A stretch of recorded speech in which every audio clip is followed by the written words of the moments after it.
একজন ভাই কয়েকটা প্রশ্ন করেছেন, আমরা একজনে কয়েকটা না করে একজনে একটা করার চেষ্টা করব। মিম্বার অর্থ কি এবং পাকা মিম্বার নির্মাণ করা যাবে কিনা? মিম্বার অর্থ হইল দাঁড়ানোর উঁচু স্থান, উঁচু জায়গা। উঁচু জায়গাকে মিম্বার বলা হয়। আল্লাহ রসুল সাল্লাল্লাহু আলাইহি সাল্লাম প্রথম যখন জুমার নামাজ চালু হয়, জুমা মদিনাতে যাওয়ার পরে প্রথম জুমা চালু হয়। জুমা যখন চালু হয় তখন আপনার খুতবাও চালু হয়। জুমা যখন চালু হয় তখন খুতবাও চালু হয়। তো আপনার মদিনাতে মসজিদে কুবার এই পাশে একটা মসজিদ আছে, মসজিদে জুমা। তবে আমি ওখানকার ওলামায়ে কেরামদেরকে জিজ্ঞাসা করেছি, ওনারা বলছেন যে না, এটা ভিত্তিহীন, এটা এমনি নাম দিয়ে রাখছে মসজিদে জুমা। আসলে এই মসজিদে নবী সাল্লাল্লাহু আলাইহি সাল্লাম প্রথম জুমা পড়ছেন এই কথা ঠিক না। তো যেখানেই হোক, মানে নবী সাল্লাল্লাহু আলাইহি সাল্লাম মদিনাতে গিয়েই প্রথম জুমা পড়ছেন। তো সেই মসজিদে প্রথম যে জুমা, সেখানে আলাদা কোনো মিম্বার ছিল না। পরবর্তীতে মসজিদে নববী তৈরি করার পরেও সেখানে মিম্বার ছিল না। নবী সাল্লাল্লাহু আলাইহি সাল্লাম একটা খেজুর গাছকে ধরে খুতবা দিতেন। পরবর্তীতে এক মহিলা, তিনি ঝাউ গাছ দিয়ে, যেটা মরুভূমিতে এরকম গাছ পাওয়া যায়, ওই গাছ দিয়ে নবী সাল্লাল্লাহু আলাইহি সাল্লামের অনুমতি নিয়ে তিনি একটি মিম্বার তৈরি করে আনছেন। মিম্বার মানে দাঁড়ানোর একটা উঁচু ফিড়ির মতো বানায় নিয়ে আসছে উঁচু করে। হ্যাঁ, তো এটা বানাই আনার পর থেকে আল্লাহ রসুল সাল্লাল্লাহু আলাইহি সাল্লাম এটার উপরে দাঁড়ায় খুতবা দিতেন। তো ওই প্রথম দিন যেদিন এই মহিলা আপনার মিম্বার নিয়ে আসছে, তো নবী সাল্লাল্লাহু আলাইহি সাল্লাম সেদিন ওই খেজুর গাছ ধরেন নাই, খেজুর গাছ থেকে একটু দূরে ওই মিম্বারের উপরে দাঁড়ায় খুতবা দিয়েছিলেন। তখন খেজুর গাছ উটের বাচ্চার মতো চিৎকার করে কেঁদে উঠছে, সুবহানাল্লাহ। এবং সাহাবায়ে কেরাম যারা হাদিস বর্ণনা করছেন তারা বলছেন, আমরা সবাই উটের বাচ্চা যেভাবে কেঁদে উঠে খেজুর গাছের ক্রন্দন আমরা নিজে কানে শুনছি, সুবহানাল্লাহ। মানে এতদিন পর্যন্ত নবী সাল্লাল্লাহু আলাইহি সাল্লাম আমার সাথে হাত লাগাই খুতবা দিতেন, আজকে আমার থেকে বিচ্ছিন্ন হয়ে গেছে। এজন্য ওই খেজুর গাছ কেঁদে উঠছে এই জুমার সময়। তো মিম্বার মানে হলো এই দাঁড়ানোর স্থান। বলছেন যে পাকা মিম্বার নির্মাণ করা যাবে কিনা? আসলে নবী সাল্লাল্লাহু আলাইহি সাল্লামের মিম্বার ছিল গাছের। তো আর ওই সময়ে পরবর্তীতে খোলাফায়ে রাশিদিনের যুগে যত মিম্বার ছিল সবগুলাই কাঠের ছিল, গাছের ছিল। তবে এই ব্যাপারে নবী সাল্লাল্লাহু আলাইহি সাল্লামের কোনো নিষেধাজ্ঞা নাই যে এই মিম্বারকে পাকা করা যাবে না বা যাবে কি যাবে না। যেমন মসজিদের ব্যাপারে, মসজিদও তো নবী সাল্লাল্লাহু আলাইহি সাল্লামের যুগের মসজিদ আর আমাদের মসজিদ কিন্তু মিল নেই। আমাদের মসজিদে দেখেন কত টাইলস লাগানো, কত সুন্দর করা, কত ফ্যান লাগানো, কত এসি লাগানো। তো নবী সাল্লাল্লাহু আলাইহি সাল্লামের মসজিদ তো এরকম ছিল না। হ্যাঁ, তো সুতরাং এগুলা হলো এবাদত না, এগুলো হলো এবাদতের উপকরণ। এবাদতের মধ্যে বাড়ানো যাবে না, কমানো যাবে না, কিন্তু এবাদতের উপকরণ বাড়ানো যাবে, কমানো যাবে যুগের আলোকে, সুবিধার জন্য, এবাদতের জন্য গ্রহণ করা যাবে। তো সুতরাং নবী সাল্লাল্লাহু আলাইহি সাল্লামের মিম্বার আপনার কাঠের ছিল, ঠিক আছে, কিন্তু তাই বলে যে আমাদেরও কাঠের হইতে হবে, কাঠের না হইলে হবে না, এই কথাটা ঠিক না। কাঠের ছাড়াও হওয়া যাবে। মসজিদ যেমন আমরা পাকা করতেছি, মসজিদ যেমন উন্নত করতেছি, এরকম পাকা মিম্বার টাইলস দিয়ে উন্নত মানের তৈরি করা যাবে, এটাতে অসুবিধা নেই। আচ্ছা, মিম্বারের 3টি ধাপ তৈরি করা কি? 3টি ধাপ তৈরি করা জরুরি কোনো বিষয় না। নবী সাল্লাল্লাহু আলাইহি সাল্লামের মিম্বার ছিল এক ধাপ। পরবর্তীতে আবু বকর রাদিয়াল্লাহু তাআলা আনহুর যুগে তিনি ওইটার উপরে না দাঁড়ায় এর নিচে আরেকটা বানাইছেন। ওমর রাদিয়াল্লাহু তাআলা আনহুর যুগে আরেকটা বানাইছেন, 3টা হয়েছে। তো ওসমান রাদিয়াল্লাহু তাআলা আনহুর যুগে গিয়ে সাহাবায়ে কেরাম ইজতিহাদ করলেন যে এইভাবে যদি বানাইতে থাকেন একজন একজন, তাহলে ইমাম মিম্বারের এই মাথা থেকে ওই মাথায় চলে যাইব মিম্বারের শেষ মাথা, মানে পুরা মসজিদ খালি মিম্বারে থাকবে। প্রত্যেকে একটা একটা বানাইতে থাকলে কিয়ামতের আগে, অথবা কোনো সময় ইমাম সাহেব মসজিদের বাইরেও চলে যাবে, বানাইতে বানাইতে মসজিদের বাইরে পর্যন্ত মিম্বার। তখন ওসমান রাদিয়াল্লাহু তাআলা আনহুর যুগে থেমে গেছে, আর বাড়ানো যাবে না। কোনটা? ওই হাদিস তো সহি না, ওই হাদিস দঈফ হাদিস। যে নবী সাল্লাল্লাহু আলাইহি সাল্লাম 3 বার আমিন বলছেন, 3 মিম্বরে 3 ধাপে উঠছেন, 3 বার বলছেন আমিন আমিন আমিন। পরে বলছেন যে রমজান পাইছে সে গুনাহ মাফ করাইতে পারে না, যে মা বাবা পাইছে গুনাহ মাফ করাইতে পারে না, এটা হাদিস সহি না। নবী সাল্লাল্লাহু আলাইহি সাল্লামের যুগে 3 ধাপ হয় নাই, মিম্বারে ছিল একটা, মিম্বার 3 ধাপ হয় নাই। মিম্বার 3 ধাপ হয়েছে আপনার এই আবু বকরের যুগে 2 ধাপ, ওমর রাদিয়াল্লাহু তাআলার যুগে 3 ধাপ, আর ওসমান রাদিয়াল্লাহু তাআলার যুগ থেকে আর এটাকে বাড়ানো হয় নাই, ওমর পর্যন্ত 3 ধাপ। তো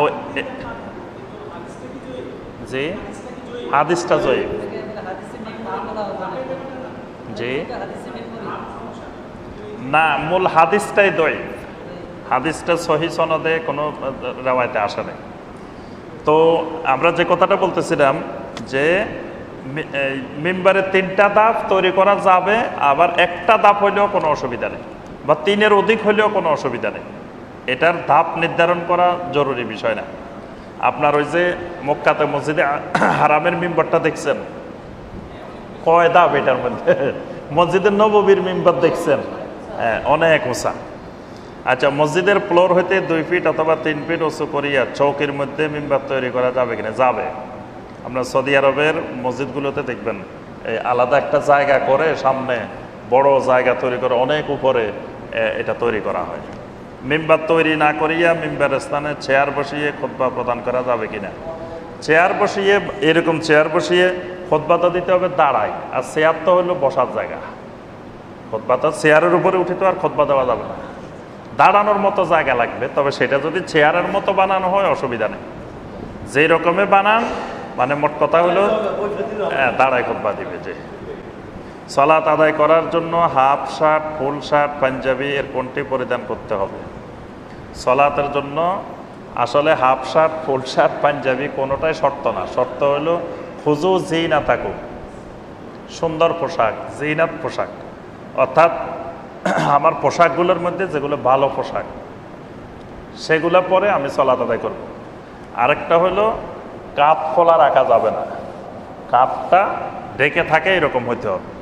তো অনেক সময় হাফ শার্টের ব্যাপারে আমরা নিরুৎসাহিত করি এই জন্য, কারণ হাফ শার্ট পরি আমরা কোনো ভালো একটা অফিসে, আদালতে, ভালো একটা জায়গায় যাই না, যেতে ইতস্তত বোধ করি। তো তাহলে যেখানে যেই পোশাক গায়ে দিয়ে একজন অফিসারের সামনে, একজন নেতৃস্থানীয় ব্যক্তির সামনে যাইতে আমার লজ্জাবোধ হয়, তো সেই পোশাক নিয়ে আমি আল্লাহর সামনে দাঁড়াই কীভাবে? এই জন্যই এটাকে নিরুৎসাহিত করা হয়। তো এই জন্য সবচেয়ে উত্তম হলো আপনি এমন পোশাক পরেন যেটা সতর প্রকাশ পায় না, সতর দেখা যায় না। আপনি প্যান্ট পরে আসছেন, গেঞ্জি পরে আসছেন, আপনার সতর প্রকাশ পায়, রুকুতে গেলে, সাজদাতে গেলে আপনার পা বোঝা যায়, সতরের বিভিন্ন অংশ বোঝা যায়, আবার গেঞ্জি অনেক সময় উপরে উঠে যায়। তো এরকম পোশাকের চাইতে আপনি নিচে যাই পরেন, উপরে সুন্দর একটা পাঞ্জাবি পরেন, তাহলে আর সতরও দেখা গেল না, কোনো অসুবিধা নেই। আচ্ছা, বায়াত গ্রহণের পদ্ধতি কি? বায়াত গ্রহণের পদ্ধতি হলো আপনার যখন ইসলামী রাষ্ট্র হবে, ইসলামী রাষ্ট্রের প্রধান যিনি হবেন উনি জনগণকে আহ্বান জানাবেন যে আমি কোরআন এবং সুন্নাহ অনুযায়ী রাষ্ট্র পরিচালনা করব, আপনারা আমার হাতে বায়াত নেন। তো তখন প্রত্যেক অঞ্চলের জনপ্রতিনিধি যারা থাকবে তারা বায়াত নিলে সবার পক্ষ থেকে বায়াত হয়ে যাবে। আর যে অঞ্চলের লোকেরা বিদ্রোহ না করবে, চুপ থাকবে, ওই অঞ্চলের বায়াত হয়ে যাবে। বায়াত মানে এটাতে সম্মতি দেওয়াটাই বায়াত। মুসলমানেরা কোন ধরনের পোশাক পরিধান করবে, ইসলাম ধর্মে এর কোনো বাধ্যবাধকতা আছে কি? আমাদের tafsirulquran.com এই বিষয়ে আলোচনা আছে যে ইসলামের দৃষ্টিতে পোশাকের নীতিমালা, পোশাকের ক্ষেত্রে সুনির্দিষ্ট রং, ডিজাইন, আকার, আকৃতি এগুলো ইসলাম নির্দিষ্ট করে নাই, কিন্তু পোশাকের ক্ষেত্রে কিছু নীতিমালা নির্ধারণ করে দেওয়া আছে যে পোশাকটা সতর ঢাকা থাকতে হবে, সতর প্রকাশ পাবে না, টাকনুর উপরে থাকতে হবে, মুশরিকদের সাথে, বিধর্মীদের পোশাকের সাথে মিলতে পারবে না, এরকম অনেকগুলো শর্ত শারায়েত আছে। এই শর্তগুলো যদি ঠিক রাখা হয়, শর্তগুলো পালন করা হয়, ওইটাই ইসলামের পোশাক। রমাদানের মাসে জাহান্নামের দরজা বন্ধ করে দেওয়া হয়, জান্নাতের দরজা খুলে দেওয়া হয়, তাহলে আযাব কি বন্ধ করে দেওয়া হয় না চলতে থাকে? আযাব বন্ধ করা হয় না, আযাব চলতে থাকে। রমাদান মাসে মানে হাদিসের মধ্যে যেটা বলা হয়েছে যে জান্নাতের দরজাগুলো খুলে দেওয়া হয়, জাহান্নামের দরজা বন্ধ করে দেওয়া হয়। জাহান্নামে তো লোকে নাই, বন্ধ করলেই কি খুললেই কি, কি বলেন? বিচারের আগে কি জাহান্নামে লোক আছে না? জাহান্নাম তো এখন খালি। জাহান্নামের আযাব বন্ধ থাকবে কেন, চালু থাকবে কেন? জাহান্নামে তো লোকে নাই। জান্নাতেও কোনো লোক নাই, জাহান্নামেও কোনো লোক নাই। জান্নাত জাহান্নামের লোক হবে তো কিয়ামতের ময়দানে বিচারের পরে। এখন রমজান মাসে যত লোক মারা যাক, কোনো লোকের, প্রত্যেক লোকের সুয়াল জবাবও হবে, আযাবও হবে, সব হবে। রমজান মাসে মারা গেলে বিশেষ কোনো ফজিলত নাই। এর ফজিলতের ব্যাপারে যে হাদিস আসছে, এই হাদিস সহিহ না, দঈফ হাদিস। শুক্রবারে মারা গেলেও একই অবস্থা, শুক্রবারে মারা গেলেও বিশেষ কোনো ফজিলত নাই। যেই বারে মারা যাক কিচ্ছু মাপ নাই, যেই বারে মারা যাক মাপ হইলেও যদি আমলরত অবস্থায় মারা যায় এটার ফজিলত আছে, কিন্তু কোনো দিনে, কোনো বারে, কোনো তারিখে মারা গেলে এটার কোনো ফজিলত নাই। রমজান মাসে মারা গেলে তার কবরের আযাবও হবে, তার সুয়াল জবাবও হবে, সবে হবে। রমজান মাসের কারণে কোনো কিছু বন্ধ থাকবে না। হাদিসে যেটা বলা হয়েছে, দেইজা দাখালা রমাদান ফতিহাত আবওয়াবুল জান্নাহ ওয়া গুল্লিকাত আবওয়াবু জাহান্নাম, এটা হলো জান্নাতের দরজা খুলে দেওয়া হয়, জাহান্নামের দরজা বন্ধ করা হয়। এটা হলো মানুষ যাতে জান্নাতি আমল বেশি করে, জাহান্নামী আমল না করে। মানুষকে জান্নাতি আমলের প্রতি উদ্বুদ্ধ করা, জাহান্নামী আমলের প্রতি নিরুৎসাহিত করা, ফিরে আসা। আর এই জান্নাতের দিকে যাওয়ার জন্য, জাহান্নাম থেকে ফিরে আসার জন্য শয়তানকে বন্দী করে রাখা হয়। এগুলো হলো আমলের সহায়ক। এগুলো ওই মারা গেলে কারটা বন্ধ থাকবে, কারটা চালু হবে, বা রমজান মাসের জন্য, এক মাসের জন্য সব বন্ধ, এরকম বিষয় না।